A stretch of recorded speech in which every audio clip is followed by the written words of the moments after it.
So I want to talk about something that affects all of us. Some of us might wake up in the morning and we have some pain, maybe a pain in the knee or a back pain that just won't go away. Some of us might suffer something far more serious, like heart disease or cancer, or have had a stroke or two. And if you suffer them now, then you know how important poor health can be for you. And if you don't, remember that at some point you probably will. I want to talk about the differential experience of health. Why is it that some people suffer and other people don't? And what is it that we can do about that? After all, 69% of us just this year said we want to be a little bit more healthy, want to lose some weight. Health is something that's on the tip of all of our tongues, on the edge of all of our minds. So we might have Googled something, and you see here, healthy steps to healthy living, or 8 ways that you can optimize your health. Or we might have gotten one of these, a fitness tracker that I wear, that helps us to keep track of how much physical activity we've done, how much we walk, or how much we run. And that's because we assume that health is about lifestyle, that we have a choice about the kind of health that we might experience. Or perhaps somebody might have gotten you a gift that allows you to take a cheek swab and see what your genes tell you about your past and maybe your future. After all, there are tons of studies that have linked all kinds of genes to all kinds of outcomes. Here you see studies find more genetic links to obesity. So we also assume that health is about our genes. Health is either about what we choose to do in our lifestyles, or health is embedded way before we ever had any choice in the matter. But I want us to look at the evidence. What does the evidence actually tell us? What does science tell us about the experience of good health? What you see here is a map of premature death per 100,000 people all over the country. And what you should see is that it's not a ubiquitous experience. There are certain places where health is worse than other places. And that takes us to the first fact, which is that place matters more than either lifestyle or genetics. And we can dig deeper. We can ask ourselves about the variation in the experience of health and wellness among those who are poor. What I'm going to show you is data by Raj Chetty and colleagues, an economist at Stanford, who wanted to ask, where is it that the poor live longer versus shorter lives? What you see here is a map, and you can immediately look at our corner of the world, the edge of the thumb, and you see that that's red. Generally, when you see red on a map, bad thing. What you're seeing here is a graph of life expectancy by income percentile. And you'll note among both men and women that generally income is associated with better health. But what you're seeing here is a contrast between New York City and Detroit.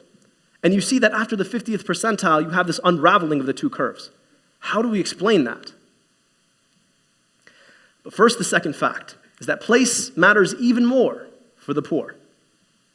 I want to get a little bit personal because I lived in New York just 2 years ago, and when I moved to Detroit, my life expectancy didn't really go anywhere.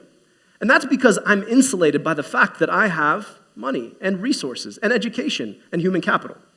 So if I choose not to eat well, it's not because I was a prisoner to my context. It's not because I didn't have that on offer. It's because I didn't leverage everything I had to go off to the grocery store and get a healthy meal or go out to the gym and exercise.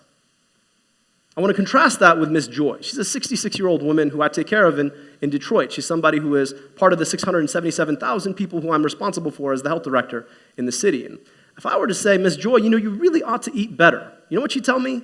That's lovely, except for the nearest grocery store is about 3 miles away from my house, and I don't have a car. So I can't really get there. And, well, if you want me to exercise, that's really great too, except for, you know what time the sun goes down? It's about 6. I get home from my second job around 6. And I'd love to go outside, and I'd love to take a walk, but unfortunately, my neighborhood gets a little scary after dark. So I hear you about healthy lifestyles.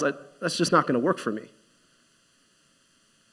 This kind of challenge is not uncommon in Detroit. We know that Detroit's a relatively poor city with a poverty rate around 40%. But it's not just about poverty. It's about the alchemy of poverty and racism over a very particular geography. Because remember, place matters more, and it matters even more for the poor.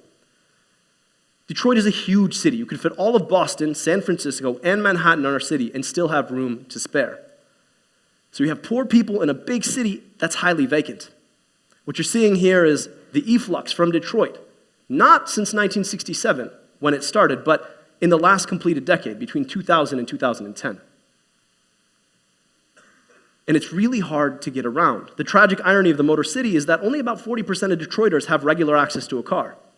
20% have no car at all, and 40%, they might have a car, but it's shared with so many people, or it's so broken down that they can't really rely on it in the way that you or I might be able to. And lastly, we cannot ignore the fact of race. What you're seeing here is a map of redlining.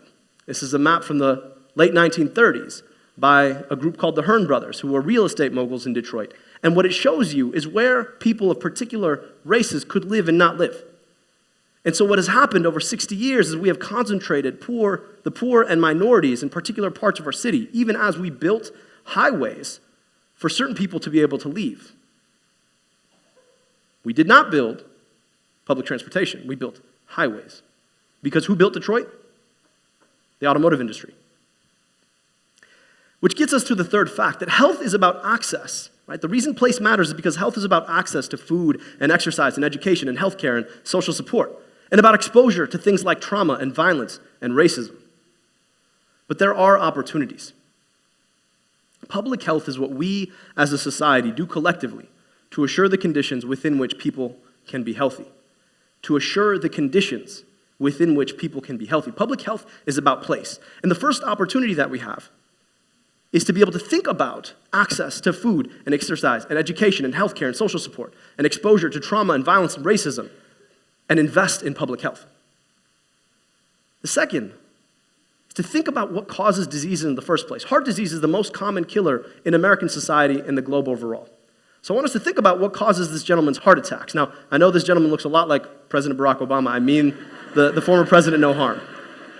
So let's ask about what causes heart attacks in President Barack Obama, and that's this.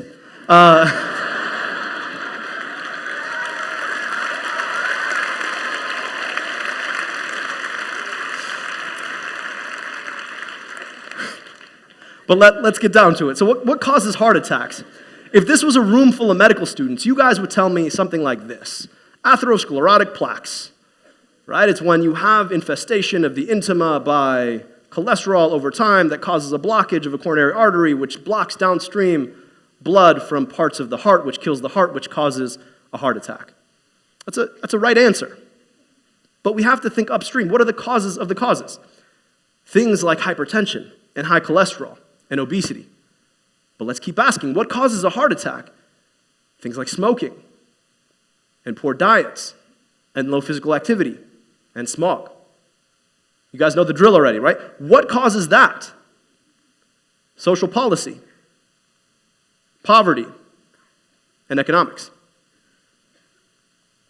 Our second opportunity is that we have to think upstream. It's not enough for us to be focused just on pathophysiology. In the physical realm, we have to be thinking about pathophysiology in the social realm. And let's think about the consequences of a heart attack. This gentleman here, he has a heart attack. Our protagonist, he suffers from a heart attack, and he just moved into a really nice home in a nice neighborhood. What happens? Well, unfortunately, the average heart attack costs you about $760,000. That's with the ACA. And so what happens? He can't actually pay, right? He had to make whatever it was payment that missed what his insurance could have paid for him, and this gentleman, unfortunately, loses his home. So he's forced to move somewhere else. So we see how poor health shapes poverty. And so we look in his new home, and then we ask, well, what are the kinds of things that his child could be exposed to in a home like this? Dirty water, paint chips, which cause lead poisoning, which then drives how poverty shapes poor health. Keep going. That child who's exposed to the lead in the home now suffers in school because that kid never had the shot that you or I might have had to get to school with a healthy mind. It was poisoned before he ever started. We reify the relationship between poor health and poverty. Keep going. That child now lives in the same neighborhood that's going to expose his children to the same things. And we reify the relationship between poverty and poor health. Public health is about addressing this challenge. And that opportunity is to tackle feedback cycles, to be asking ourselves, where is it that we can intervene, where we can address these vicious feedback loops that trap people in both poverty and poor health? And that takes me to our work at the Detroit Health Department. What we do is we leverage health to disrupt intergenerational poverty. Our goal is to be thinking about the barriers that children face to being able to learn and earn like any child anywhere in America. And our job is to systematically dismantle them so that those kids have the same shot at the life trajectory we all want for our kids. I want to talk about 4 outcomes that we're talking about, that we're working very, very heavily on, share with you a couple of the projects that we're building. Poor infant health. Did you know that a baby who's preterm is likely to earn about $3,000 less at 30 than a child who wasn't preterm? Unintended teen pregnancy. A woman who chooses not to get pregnant but becomes pregnant anyway before she graduates high school, her likelihood of dropping out of high school is 50%. And the likelihood of her child being preterm goes up twice. Asthma. It's the single leading health cause of school days missed. Poor vision. If you can't see the board, you can't learn the board. And so we're tackling these problems because they are core to that feedback loop between poverty and poor health. Let's talk about poor infant health first. We're building a program where we are teaching women across our city to be able to mentor women throughout their pregnancy. It's called Sister Friends. And the goal of this is both to provide a mentor for a woman who becomes pregnant, walk her through -9 months to 1 year, and at the same time, be able to connect her to the number of resources that are there. Unfortunately, infant mortality is far more common among the most vulnerable. And so if we can't reach out via the best resources that we have, which are Detroiters, then we can't address the challenge. Unintended teen pregnancy. We know that long-acting reversible contraceptives are the leading way to prevent unintended teen pregnancy. These are modalities of contraception that don't require point of use. You don't have to take a pill every night. You don't have to use a condom when you have sex. But unfortunately, only about 2.5% of young women in Detroit use these, even though they're first line. So we're trying to take a multimodal approach to this. First, we want to make sure that doctors in Detroit know how to use long-acting reversible contraceptives. Second, we want to make sure that people know about this. Oftentimes, people don't know that you can get an implant or an IUD, and it's good for 3 to 5 years, and you don't have to worry about getting pregnant thereafter. And then we want to be able to provide access to these services in places that are discreet and not stigmatizing. And so we're thinking about being able to put these in places that you wouldn't otherwise think about going to get preconception services, like a rec center, where you could be just as well going to play basketball. Asthma. Our asthma hospitalization rate is 3 times as high as the rest of the state of Michigan. Like I said, that yields children not in school, not learning. And this is largely because of the number of high emitters across the city of Detroit. We are a relatively industrial city. And so there are a number of polluters who live in and around our city, which creates the context for asthma. And what we're doing is we are equipping children with inhalers that are equipped with sensors. And every time a child uses that inhaler, it sends information out to a cloud. And what that allows us to do is to generate an asthma heat map, to be able to give families and doctors taking care of children with asthma real-time information about their risk of an exacerbation. And then lastly, poor vision. I want to share with you a couple statistics. 35,000 children in Detroit are going to test positive for a vision deficit. 35,000 a year positive for a vision deficit. And about 30% of them, on average, over the past several years, would come back the next year screened again, meaning that we weren't able as a system to give them a pair of glasses. So we've launched a program where we're teaming up with a nonprofit to be able to do a full optometric exam at school, provide children a pair of glasses. Every kid in Detroit who needs a pair of glasses will get one, 2 weeks delivered at school. And what you're seeing here is a picture from the launch. After all, 69% of us this year made a goal about our health. We decided that we wanted to be a little bit healthier. We wanted to lose weight, stay fit and healthy. But unfortunately, not all of us have access to that. When I drove here, the 45 minutes that I drove here, I drove 9 years of life expectancy. And when we ask ourselves how that can happen, in the richest country in the world, we have to be focusing on opportunities to invest in public health, to tackle feedback cycles, and to think upstream. Thank you.